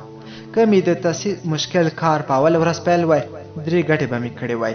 له تاسیس وروسته ورځې به مې په تشویش او اسوده وي. د تاسیس په وخت کې به دا اندېښنه راسره نه وه چې وخت کم دی او بالاخره د کار کیفیت به بهتره و. چې تشویش لږ و وخت زیات وي، کیفیت خامخا بهتره کیږي. د خپل وخت او کار سمه اداره له کامیابي او نیکمرغي سره ډیره مرسته کوي. موږ هره ورځ ځینې مشکل او ځینې اسانه کارونه په مخ کې لرو. خو خدا ده چې اول سخت ضروري او کړکېچن کارونه وکړو او بیا اسانه چارو ته مخه کړو. که تر ټولو مشکل او ضروري کار تر نورو چارو له مخه سهار تر سره کړو، د پاتې کارونو په وخت به مو روحیه ښه او لاسبري زیاته وي. خو برعکس که مشکل کار اخر ته وساتو، هغه اسانه چارې به هم راته ګرانې شي، ځکه د مشکل کار بوج به مو په ذهن کې پروت وي او اندېښمن به یو. د وخت او کار دا اداره کولو دغه اصل به ډیرو کسانو اورېدلی وي، ما هم اورېدلی و، خو ډیر ځله به مې عمل ورباندې نه دی کړی. بني آدم تاکید او ټینګار ته ضرورت لري. اراده ورو ورو پخېږي او له پاسنۍ لیکنې مې د خپلو اکثرو نورو لیکنو غوندې یو مقصد دا و چې ګوندې له دې وروسته د وخت د اداره کولو دغه طلایي اصل په عملي کولو کې بې پروایي ونه کړم. رحمان بابا فرمایي هر چې وایم همه واړه ځان ته وایم. د 1493 کال ژمی. مستقیم او غیر مستقیم تبعیض. د یوې ښکارندې یا پدیدې د پیژندلو ښه طریقه دا ده چې مختلفې بڼې او ډولونه یې وپیژنو. له لویه سره تبعیض په مستقیم او غیر مستقیم باندې ویشلی شو. که یو څوک مثلا د خپل رنګ، عمر یا جسمي او عصبي ځانګړنې په خاطر په یو سپک نوم ونومول شي، موږ دغه ډول نومیدا ناوړه او د تبعیض په اساس ګڼو. مستقیم تبعیض په اسانۍ سره پیژندل کیږي، خو د غیر مستقیم تبعیض پیژندل یو څه ډیر غور غواړي. مثلا یوه موسسه غواړي څو کسه استخدام کړي. دغو کسانو ته چې به کوم کار ورکول کیږي په هغې کې د انګلیسي زده کړه ضرور نه ده، خو د کار په اعلان کې دا شرط هم ذکر کیږي چې انګلیسي باید زده وي. دلته له هغو کسانو سره تبعیض وینو چې انګلیسي زده نه ده. دغه تبعیض ته ممکن زیات کسان متوجه نشي او په همدې وجه یې غیر مستقیم بولو. غیر مستقیم تبعیضونه کله ناکله دومره عادي او د منلو وړ ښکاري چې په قوانینو کې راشي او رسمي بڼه خپله کړي او په دې ډول ډېرې ستونزې راولاړې کړي. په افغانستان کې کله کله د کار یو اعلان داسې اخبار ته ورکول کیږي چې هغه ورځپاڼه یوازې په یو ښار کې مثلا په کابل کې ویشل کیږي. هغه ځوان چې په ولایت کې اوسي او له دې اعلانه نه خبرېږي، له هغه سره په غیر مستقیم ډول تبعیض شوی دی.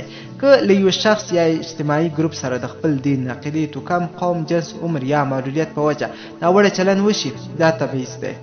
ناوړه چلند مستقیم تبعیض دی، خو غیر مستقیم تبعیض په ظاهره ناوړه چلند نه دی، مګر نتایج یې د یو چا یا یو اجتماعي ګروپ لپاره منفي دي. کله کله د تبعیض د پیژندلو یوازینۍ لاره دا وي چې وګورو د خلکو په یوې ډلې یې څنګه اثر کړی دی. مثلا که یو سرکاري ودانۍ داسې جوړیږي چې معلول ته پکې له خپل بایسکل سره ورتګ ممکن نه وي، نو معلول ته ستونزه پیدا شوه او له ده سره تبعیض وشو. داسې به وګڼو چې یوه خیریه موسسه بېوزلو خلکو ته په وړیا ډول روغتیایي کلینیکونه یا ښوونځي جوړوي. اوس که دغه موسسه د یو ځای خلکو ته د بل ځای د خلکو په نسبت 2 برابره زیاته توجه وکړي، په ظاهره یې خلکو ته هم صدمه نه ده رسولې چې کمه توجه ورته شوې ده، مګر تبعیض یې بولو. د دې موسسې د اقدام نهایي نتیجه دا ده چې د یو ځای خلک لاسبري، خو د بل ځای خلک لاس لاندې وروسته پاتې وساتل شي. تبعیض فکر نه بلکې د یوه قالبي فکر، تعصب او وار مخکې قضاوت عملي کولو ته وایي. معنا دا چې تبعیض د عمل جامه اغوندي. دغه عمل کله کله د فزیکي اقدام په بڼه وي او کله روحي ګزار وي. د یو بل قام، بل ژبې، بل مذهب، بل جنس یا بل توکم په کسانو پورې ریشخند وهل او ټوکې کول فزیکي نه بلکې روحي ګزارونه دي. په اوسني افغانستان کې کله کله هغه کسان چې ځانونو ته مذهب او با کلتوره وایي په خاصو قومونو پورې ټوکې جوړوي.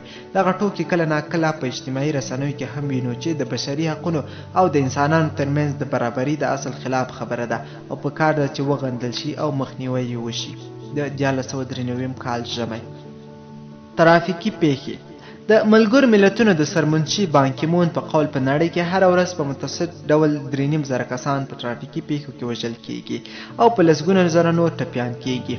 ترافیکي پیښې د بې وخت او ناڅاپي مرګونو او معلولیتونو یو لوی علت دی او لکه څنګه چې د ملګرو ملتونو احصایې ښیي د 15 کلنو او 29 کلنو ترمنځ کسانو د مړینې تر ګردو لوی علت ترافیکي پیښې دي. له بلې خوا اټکلونه محاسبې ښیي چې د نړۍ د موټرو شمېر په سرعت سره زیاتېږي. د دې خبرې معنا دا ده چې ترافیکي پیښې مخ په ډېرېدو دي. ترافیکي پیښې د دنیا په هر هیواد کې شته خو په ځینو هیوادونو کې نسبتاً زیاتې دي. افغانستان د نړۍ یو هغه هیواد دی چې د خپل نفوس او خپل موټرو په تناسب ترافیکي پیښې پکې زیاتې دي. زموږ په هیواد کې ډېر ځله وړې ترافیکي پیښې په خبرونو کې نه راځي او کله ناکله خو ان لوی پیښې هم تر خبرونو نه رسېږي. د موټر چلوونکو نیشه زیات سرعت، په موټر کې د سفر په وخت د کمربند نه تړل، د موټر سایکل د چلولو په وخت کې له فلزي خولۍ څخه استفاده نه کول او بالاخره د موټر چلولو په وخت په موبایل باندې خبرې او پام په بله کېدل د ترافیکي پیښو ځینې مهم عوامل دي. په افغانستان کې یو ګمان دا دی چې د لویو لارو شاوخوا 80% موټر چلوونکي د چرسو او نورو نشیو عملیان دي. که چیرې د ترافیکو ریاست ته د موټروانانو سمه صحي معاینه کولی او معتادو ډریورانو ته لایسنس نه ورکولی، ترافیکي پیښې به تر اوس کمې وای. موږ نن سبا دومره ډیر سیاسي شوي یو چې د ټولنې غیر سیاسي ستونزو ته له پام کولو سره دلچسپي نه لرو. که نه نو په کار خو دا وه چې مدني ټولنې د ترافیکو په ادارو باندې کافي فشار اچولی وای چې معتاد ډریوران موټر چلولو ته پرېنږدي. متل دی وایي د سهار ورک که ماښام کور ته راشي نه دی ورک. دا کار که تر اوسه نه وي شوی، له دې وروسته که هم وشي هرکلی یې په کار دی. خو د دې لپاره چې افغانستان ترافیکو ادارې په دې برخه کې د مسؤلیت احساس وکړي، لازمه ده چې مدني ټولنه، صاحب نظریان او پارلمان غلي پاتې نشي. په اوسنۍ نړۍ کې موبایل ته د ترافیکي پیښو د یو لوی علت په سترګه کتل کېږي. افغانستان کې که څه هم موبایل اوس عام دی او کابو هر ډریور موبایل لري، خو زموږ د ترافیکو ادارې د موټر چلولو په وخت له موبایله د استفادې په اړه روښانه تګلاره نه لري. د ترافیکو اداره باید دې موضوع ته متوجه شي او خلک خبر کړي چې دغه کار د ترافیکي پیښو سبب ګرځي او تخلف ګڼل کېږي. د موټر سایکل د چلولو په وخت له فزیکي خولۍ څخه په کابل او ځینو لویو ښارونو کې څه ناڅه استفاده کیږي، خو په ولسوالیو او لرې پرتو ولایتونو کې اکثر موټر سایکل چلوونکي نه د دې خولیو له ضرورته خبر دي او نه کله د دې لارې له داسې پولیسو سره مخ شوي دي چې دغسې خولۍ ورنه غوښتي وي. دغه راز په موټر کې د سفر پر وخت د کمربند ضرورت په افغانستان کې نه یوازې جدي نه ګڼل کېږي بلکې لازم تبلیغات هم ورته نه کېږي چې د کمربند تړل ورو ورو په یو کلتور بدل شي. یو وخت په افغانستان کې د لویو لارو ترافیکو د موټرو سرعت کنټرولاوه، خو اوس د سرعت کنټرول نشته او د کم عمر ګڼ موټر چلوونکي د بې ځایه سرعت په وجه د خطرناکو ترافیکي پیښو سبب کیږي. د افغانستان د ترافیکو ادارې ته پکار ده چې په لویو لارو کې د سرعت د کنټرول لپاره هم یو بندوبست وکړي چې پیښې راکمې شي. د موټرونو فني نیمګړتیاوې د رشوت په بدل کې د موټرو چلولو د اجازې ورکول او غیر معیاري سړکونه په افغانستان کې ترافیکي پیښو نور لوی عوامل بللی شو. په افغانستان کې چې احصایې نشته، د ترافیکي پیښو د مرګونو د اندازې په باره کې په دقت سره څه نه دي شو ویلی، خو په دې کې شک نشته چې ترافیکي پیښې خورا زیاتې شوې دي. موږ که د دغو حادثو په علتونو غور وکړو د مقابلې لپاره پروګرام ولرو، ډیر امید شته چې ترافیکي حادثو په نتیجه کې مرګ ژوبله کمه شي. په 1985 میلادي کال کې چې په انګلستان او امریکا کې ترافیکي حوادثو په اړه کومه مطالعه شوې وه، د هغې مطابق په سلو کې د 50 حادثو یوازینی عامل په خپل ډریور دی. د 20% پیښو اصلي عامل د سړک شرایط و، په سلو کې 6 حادثې د ډریور او سړک د مشترک نیمګړتیا په وجه وي. په هرو 100 حادثو کې 3 داسې وي چې ډریور، سړک او موټر درې واړه عوامل پکې شریک وو. د 2% پیښو یوازینی علت د موټر نیمګړتیا و او موټر او سړک په شریکه د 1% پیښو علتونه وه.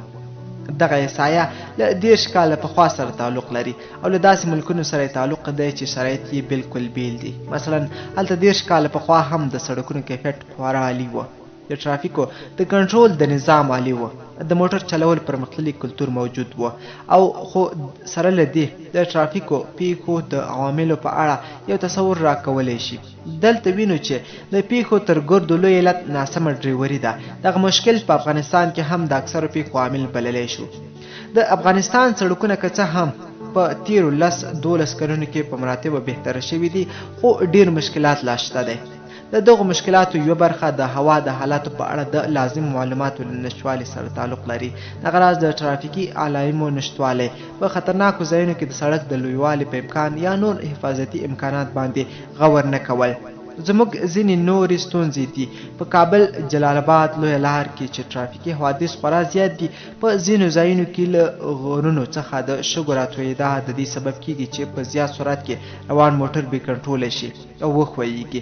دغه ځایونه چې له غرونو څخه شګې راښویېږي معلوم دي او په کار ده چې اړوند ادارې یې مخه ونیسي. دغه راز د سالنګ په لویه لار ډېر ځل لیدل شوي دي چې په ژمي کې د موټر د چای نشتوالي حادثې رامنځته کړي دي. ټرافیکي پیښې په افغانستان کې د ځوانیمرګي او معلولیت یو اصلي علت دی چې په کار ده لا زیات غور ورباندې وکړو او د ژوند په ژغورلو کې برخه واخلو. 1993 کال.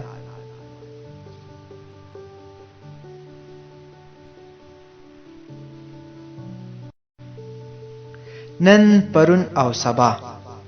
د لرغوني چین یو حکیم چې ټول عمر په شکونو کې تیر کړی و، د زنکدن په وخت خپل شاګرد ته وویل: اوس له شکونو راوتلی او حقیقت ته رسېدلی یم، خو افسوس چې ډېر ناوخته دی. شاګرد ورته وویل: استاده، ما هم ورباندې خبر کړه. حکیم وویل: حقیقت په همدې ژوند کې و، ما باید له ژونده خوند اخیستی وای. د چیني حکیم تجربه زموږ اکثرو د ژوند تجربه ده. په ځوانۍ کې د ماشومتوب او په زړبودن کې د ځوانۍ ارمان کوو. یو بل ګمان بیا راته وایي چې په آینده کې به له ژونده خوند واخلو او اسوده به شو. په دغو دواړو حالتونو کې له حاله انکار وینو او په دې انکار کې تاوان کوو، ځکه پرون هیڅ وخت په لاس نه راځي او سبا ته به یا یو یا به نه یو. که له سباني حالت سره به سمه پرېکړه وکړو او که نه وو، زړه تړل ورپورې بې ځایه دي. زه له دې سره دلچسپي لرم چې څو کاله پس باغداري وکړم. که ټول امکانات راته برابر هم شي، آیا دا تضمین شته چې همدا اوسنۍ روحیه به ولرم او د باغداري شوق به راسره وي؟ سمه خبره دا ده چې حال ته اهمیت ورکړو او په همدې شیبې پورې زړه وتړو چې پکې اوسو، خو دا کار ولې نه کوو؟ یو دا چې که مشکل هم پکې نه وي، حال ډېر عادي راښکاري او هغه خوند پکې نه وینو چې له ژونده یې غواړو. بله دا چې حال ډېر محدود دی، د سترګو په رپ کې د ماضي برخه ګرځي. د دې لپاره چې له حاله خوند واخلو، بهتره ده همدا شیبه یې ونه ګڼو او دا ټول شواروز یا ټوله اونۍ حال وګڼو. کله چې د حال ساحه لږ وسیع کړو، نو حال معنا پیدا کوي. پروګرام ورته جوړېدای شي او معقوله استفاده ورنه ممکنه کیږي. په یوه شواروز کې کولی شو چې کار ته، خوراک ته، مجلس ته، تفریح ته، مطالعې ته، مختلفو چارو ته وخت ولرو. د اوبو په خوند تګ او د ډوډۍ په خوند وږی پوهیږي. که د ورځې په کار باندې ځان ستړی کړو، ماښام د کور له ژونده خوند اخیستی شو او د اوړي د ماښام د یخ وږمې په قدر هغه څوک ښه پوهېدی شي چې د ورځې تودوخې په تکلیف کړي وي. رحمان بابا فرمایي: ښادي هر چېرته د غم په اندازه وي، د هغو به څه ښادي وي چې بې غم وي. د ژوند په باره کې دغسې واقعیت بنا فلسفې سره کړاوونه د زغملو او وختونو د منلو شي. که زه په دې ونه توانېږم چې همدا نن ورځ فعال او خوشحاله تېره کړم، شاید هغه وخت هېڅکله را نشي چې ژوند د یو نعمت او لورینې غوندې احساس کړم. زه که د نن د اداره کولو وس ونه لرم، د کلونو د ادارې کولو توقع ولې وکړم؟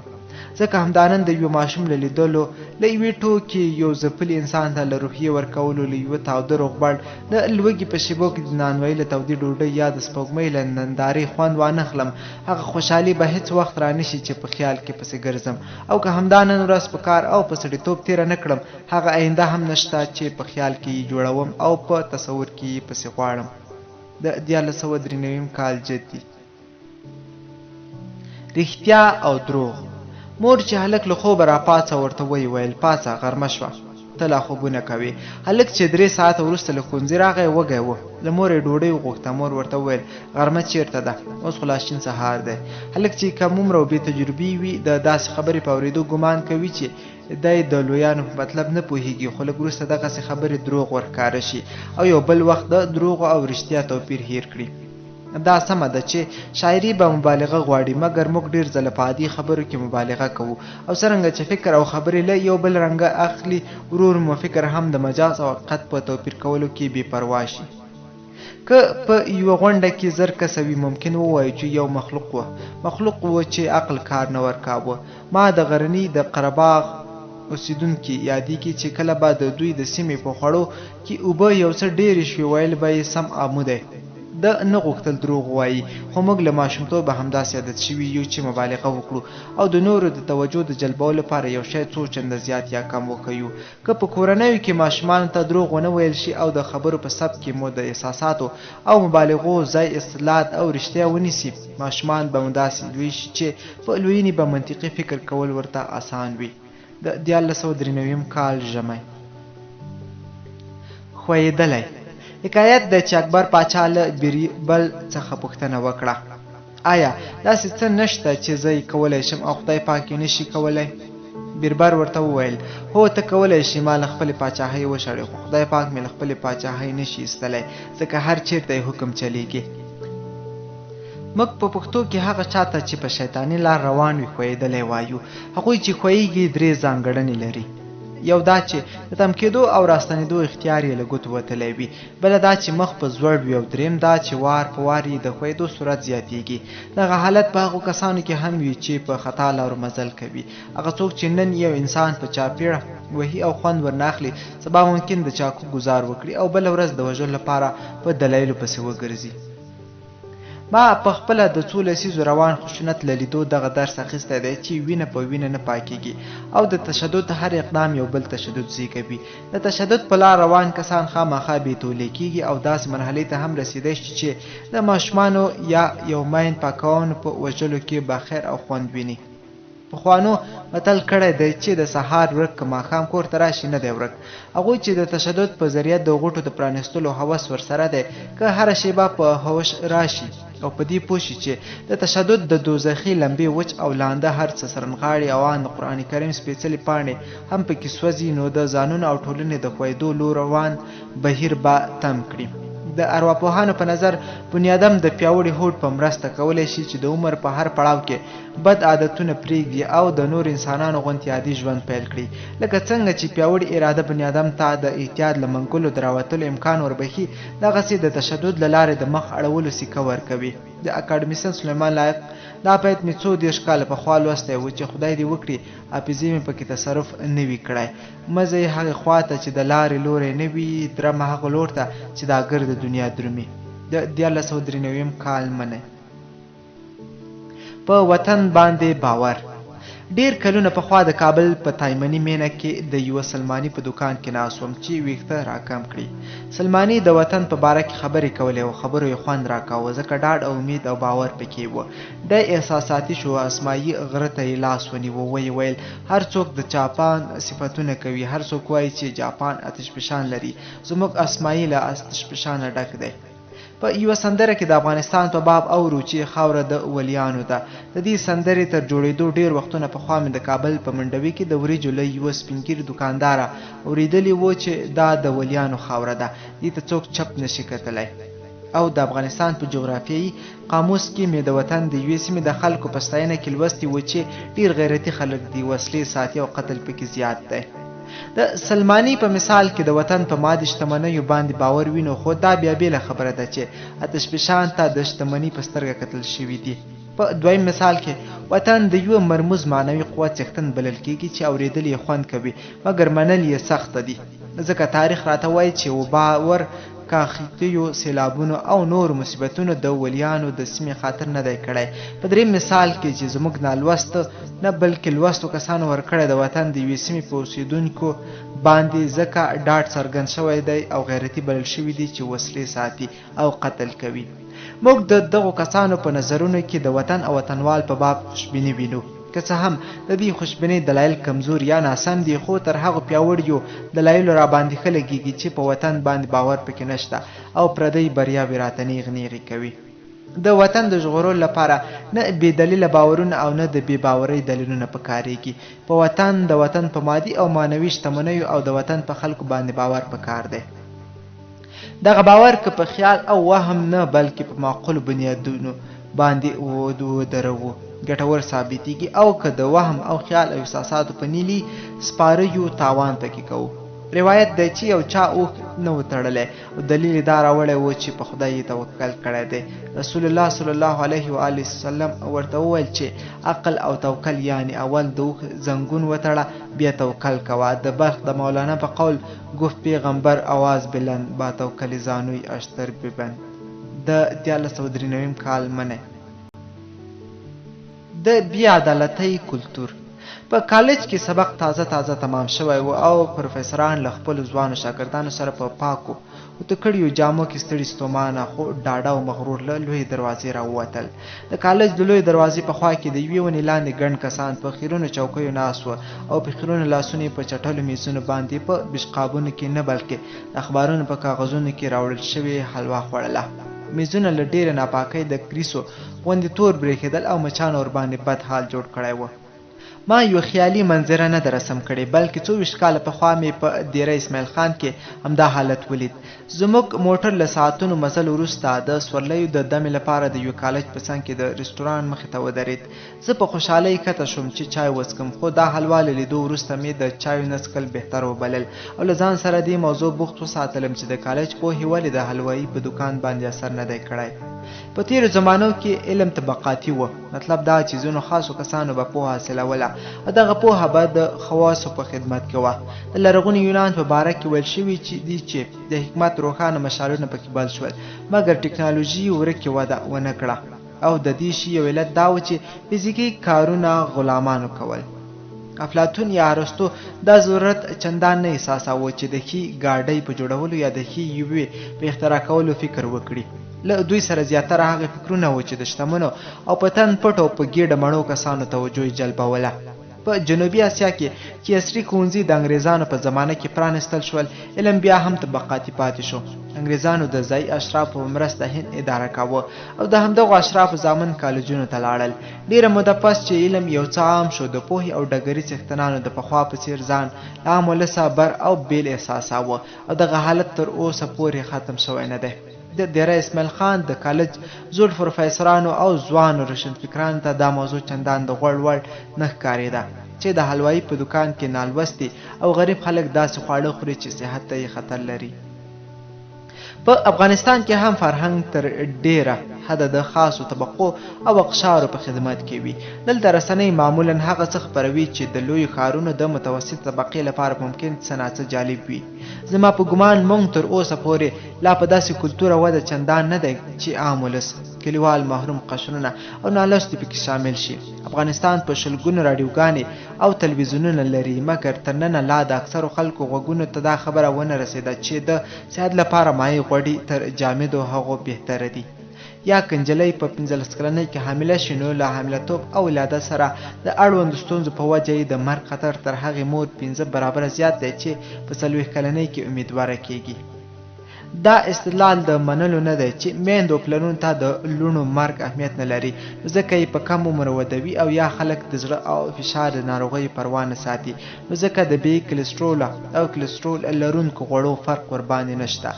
حقیقت دا دی چې موږ تر اوسه پورې د کلتور داسې ودې ته لازم پام نه دی اړولی چې تر وسه ډېر خلک پکې شامل وي. موږ د اول ټولګي په کتاب باندې د غور کولو لپاره چې همدا سږ کال 1 میلیون ماشومان باید ولولي سیمینار جوړولو ته تیار نه یو، خو په داسې موضوع باندې سیمینار ته شاید سمدستي تیار شو چې زموږ د خپل قشر څو یاران ورباندې خوشحالیږي. متاسفانه په دې شیطاني تصور کې خوند پروت دی چې ځانونه تر نورو هوښیار او رسېدلي وګڼو. زما په ګمان د دیره اسماعیل خان د هغه کالج پوهانو به هر ځل د حلوایي د دوکان په لیدو دا فخر احساس کړی وي چې عام ولس نه پوهیږي او دوی پوهیږي. که د ټولنې په کلتور وده کې عدالت نه وي د بې عدالتۍ کلتور به ټولنه ناقرار او د شرارت په لمبو کې ایساره وساتي. د 1993 کال طلایي عمر په لوی اختر کې د استاد بختاني لیدو ته لاړم. استاد چې د عمر 92 کال پیل کړی دی تازه را معلوم شو. ویل یې لکه د مکتب شاګردان چې کله کله له درسونو ځان پټوي. زه هم په ځینو ورځو کې له لیک لوست مخ اړوم خو په اکثرو ورځو کې ځان ورباندې بوخت ساتم. ویل یې یو وخت چې مې تقاعد وکړ خوابدی وم او اوس خوشحاله یم چې تقاعد شوم ځکه په کور کې لا ښه کار کولی شم. تیر کال چې د لوړو زده کړو نوي قانون د استادانو تقاعد عمر 65 کاله وټاکه د پاخه عمر ګڼو استادانو ورسره مخالفت وکړ. له تقاعد سره د دوی معاش نه کمیده نو دوی ولې نه غوښتل چې په کور کینی. ځینې مامورین په رشوت تورن دي. ځینې چارواکي له دې خوند اخلي چې د عسکرو موټر ورپسې وي، په مجلسونو کې تر نورو بر کیني او خلک یې د قدرت احترام وکړي. پوهنتون یو استاد معمولا نه د رشوت تمه لري او نه یې د استادي په قدرت کې فزیکي اړخ شته. معنوي قدرت خو هسې هم تقاعد نه پیژني. دې کې له 30 کاله تدریس وروسته په کور کینی، ظاهرا باید خوشحاله وي. په تقاعد باندې د استادانو د نه خوشحالېدو یو علت دا دی چې دوی زړبودن نه مني. خوشحال خټک وایي ما وی ګوره لا به کله زه زړېږم، پیري مخې ته راتله په استقبال.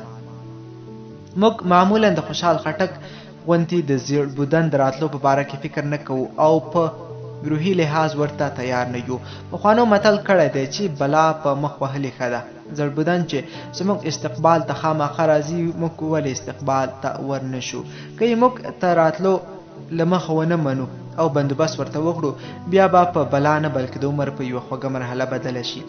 ما استاد بختاني ته وویل چې زړبودن د عمر طلایي پړاو دی. استاد وویل روسان د زاړه عمر واده ته طلایي واده وایي. خوشحال فرمایي په بوسه د شکر لبو زړو ځوانیږي، دا خبره تجربه ده په خوشحال. البته د روسانو منظور باید دا وي چې د پاخه عمر جوړه د تجربې په برکت په دې باندې پوهیږي چې څنګه آرام ژوند ولري او یو بل وزغمي. خوشحال خټک د پښتو تر بل هر کلاسیک شاعر د زړبودن په باره کې ډېرې خبرې کړې دي. د نه یوازې له زړښته بلکې له زړې ښځې هم شکایتونه کړي دي او یو ځای یې زړه ښځه د مني باد بللی دی چې رنځنځونه پیدا کوي. خوشحال د زړبودن په غندنه کې وایي زه وایم چې تل به د ښایسته و ننداره کړم، شرم د پیریه په دا منځ راتلل ختلل شي. او یو بل ځای وایي چې غاښ مې پر وتل فساد راوشو، که هر څو غوښې خورم په غوښې موړ نه یم. د غاښونو نشتوالی د دې سبب کیږي چې له خوړو پوره خوند وانه اخیستل شي. رحمان بابا چې د خوشحال خټک غوندې یې نسبتا اوږد عمر کړی دی، د زړبودن په اړه یو غزل کې وایي چې په پیري کې سپین مخونه تور کودي او سم قدمونه کاږه لرګي شي. بابا شکایت کوي چې څښاک خوراک سخت شي او بالاخره دا ځواني ده چې څه اوري یا څه ویني، نه لیدای نه اورېدی شي په پیري کې. خو په اوسنۍ زمانه کې د طب او طبي وسایلو د پرمختګ په برکت زړبودن اسانه شوی دی. په غوږونو درانه کسان کولی شي په غوږ کې د اورېدو وسایل ولګوي او د غاښ او سترګو طبابت هم زیاته وده کړې ده. له بلې خوا پخوا به یو نیم کس د خوشحال یا رحمان بابا غوندې 280 کاله عمر کاوه، خو اوس ورځ په ورځ د هغو کسانو شمېر زیاتېږي چې تر 90 کلونو یې عمر اوړي. په تیره یو نیم کال کې په کابل کې د هېواد د لوی ادبیانو پوهاند میر حسین شاه، استاد زین الله منلی او استاد بختاني لمانځ غونډې جوړې شوې. دوی درې واړو د عمر 90 کاله پوره کړي دي او امید دی چې د 100 کلنې جشن هم ولمانځو. دا د نوي علم او وسایلو برکت دی چې عمرونه اوږد شوي دي، خو د دې لپاره چې د زړبودن عمر په طلایي وخت بدل شي 2 ټکو ته پام پکار دی. یو دا چې په ځوانۍ کې لا زړبودن ومنو او په دې غور وکړو چې د زړښت د ښه تېرولو لپاره څه کولی شو. بله دا چې کورنۍ او ټولنه باید له مشرانو سره خپل چلند لا بهتره کړي. موږ که څه هم ادعا کوو چې مشرانو ته په درنه سترګه ګورو او دا ادعا مو اوسنۍ هم نه ده. خوشحال خټک 2 پیړۍ پخوا ویلي و چې پارچا د سپینې ګیرې هرمټ ډیر وي، خو په نجونو قدر نشته د سپین ګیري، مګر د دغه درناوي کلتور مو نیمګړتیاوې لري. سپین ګیري یوازې دا نه غواړي چې لاس یې ورښکل کړو، دوی د خپلو غاښونو مطابق پاسته خواړه غواړي. دوی معمولا په غوږونو درانه وي او له نورو په لوړ اواز خبرې غواړي. بوډاګان شاید د شور ماشور حوصله ونه لري، خو د نورو د مجلس سخت لیوال دي. ایا زموږ په کورنیو کې ځوانان دې ته تیار شوي دي چې خپلو مشرانو ته وخت ورکړي او له هغوی سره خبرې د هغوی د احترام برخه وګڼي؟ له استاد بختاني چې راپاڅېدو راته ویې ویل داسې مه کوئ، کله کله راځئ یوازې مې مه پرېږدئ. اوس چې د ډېر عمر د کسانو شمېر ورځ په ورځ زیاتېږي، له دوی سره د خپل چلند کلتور باید لا غني کړو. له بلې خوا ځوانانو ته او هم هغوی ته چې ځواني یې تېره کړې ده په کار ده د زړبودن په عمر باندې غور وکړي او د ژوند دا مرحله خوږه کړي.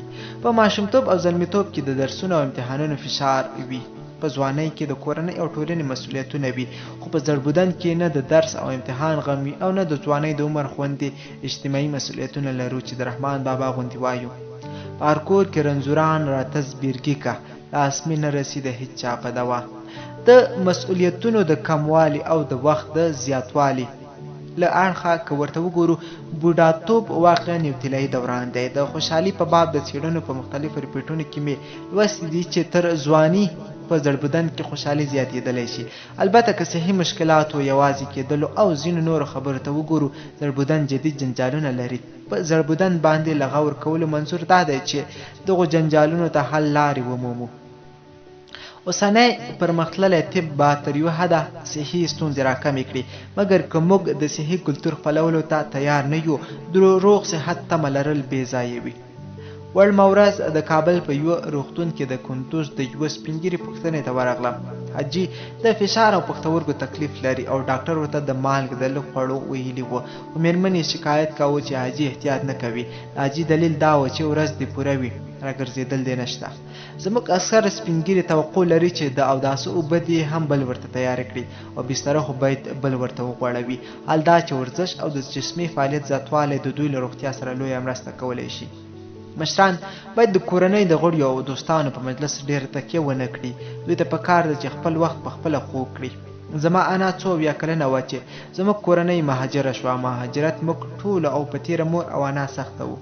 انا که څه هم تر مور کابو 30 کاله مشره وه، خو په لږ وخت کې د مهاجرت ژوند په ځان باندې اسانه کړ. مور مې ګمان کوم تر پایه پورې حاضر نه شوه چې د ګاونډي ملک تلویزیون ته کښېني او وخت ورباندې واړوي. ولې انا له نوي چاپېریال سره د بلدتیا لپاره د کرکټ په اصولو ځان پوه کړ او د تلویزیون له لارې د دې لوبې ډېرې نندارې وکړې. انا د زړبودن عمر نسبتا اسانه تېراوه. استاد بختاني د لیک او لوست بختور عادت لري، خو اکثره کسان په لیک لوست عادت نه دي. هغوی ته پکار ده چې د ځان لپاره مصروفیتونه پیدا کړي. انا په قطعو باندې د فعال لیدلو عادت هم کاوه. د فرهاد دریا په یو تلویزیوني سندره کې چې د قطعو د فعال ننداره وینم، ګمان کوم دا فعال یې زما له انا زده کړی و، ځکه دی زما د انا وراره و او د دې فعالونو یې ډېر لیدلي و. په وطن کې چې مې مور کور لوی و، انا د ګلونو پاللو ته زیات وخت ورکاوه، خو په هجرت کې چې کور تنګ شو انا د کرکټ سیل ته مخه کړه. که په ځوانۍ کې لا د زړبودن د معاشي تنګسي لپاره لار ولټوو، که صحي کلتور رعایت کړو او له د وخت اړولو طریقې وپېژنو، زړبودن په طلایي عمر بدلیدی شي. البته هغوی چې په نور باندې د کلانکاري او لاسبري شوق لري، د عمر په هیڅ مرحله کې خصوصا زړبودن کې خوشحالېدلی نه شي. د خوشحاله اوسېدو لپاره د ځانولي او خودپرستي له شر خلاصون پکار دی. عبدالقادر خټک سمه خبره کړې ده چې یم ویل په حقیقت کې مشرکي ده. یو ځای مې لوستي و چې ځینې کسان په 20 کلنۍ کې مري، خو په 80 کلنۍ کې خاورو ته سپارل کېږي. د دې خبرې مطلب دا و چې که نورو ته د احترام او له نورو سره د مینې استعدادونه ونه لرو،